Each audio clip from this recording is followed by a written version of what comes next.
Some members of the mainstream news media are being slammed for showing their liberal bent online, communicating with one another on a list for journalists. Some conservatives say the so-called Journolist is proof that there's a vast left-wing conspiracy against conservatives and the right.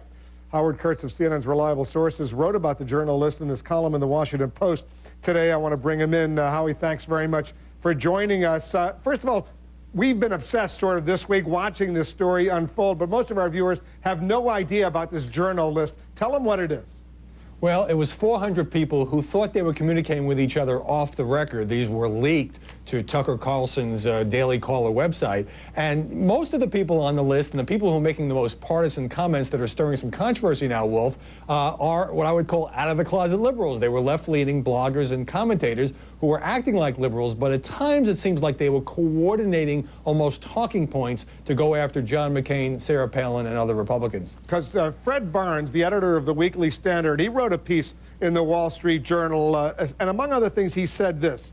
Now, after learning I'd been targeted for a smear attack by a member of an online clique of liberal journalists, I'm inclined to amend my response, not to say there's a media conspiracy, but at least to note that hundreds of journalists have gotten together on an online listserv called Journolist to promote liberalism and liberal politicians at the expense of traditional journalism. He was saying he never believed that there was a liberal conspiracy, but now he's not necessarily all that convinced.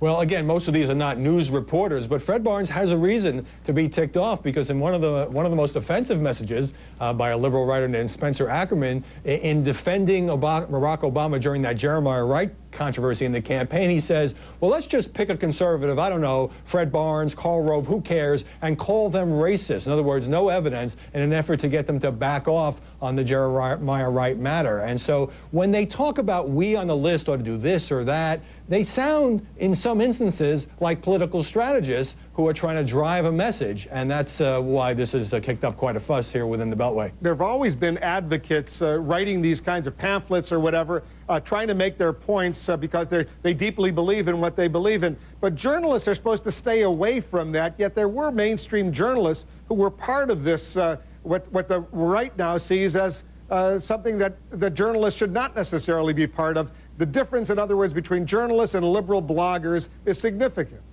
Right, and that's a fair point, but I've gone over a lot of these leaked messages, and, you know, the most partisan, the most incendiary stuff, sometimes lambasting Rush Limbaugh, for example, you know, comes from people who are in the opinion business, not beat reporters. I'll tell you another person who has gotten some ammunition out of this Journalist flap is Sarah Palin, because as there were some of these emails talked about the best way to attack her after John McCain picked the Alaska governor as his running mate, so she now writes on Facebook, which, as you know, is the way she broadcasts to the world, that the media is filled with sick puppies, Palin says, and she's complaining about the hordes, this is back in '08, the hordes of Obama's opposition researchers / reporters. Again, most of them were not reporters, they were commentators, but Sarah Palin seizing the opening to beat up on her favorite target, the lamestream media. But some were, in fact, journalists, mainstream journalists, if you will. The question is this: how damaging will this be to journalism?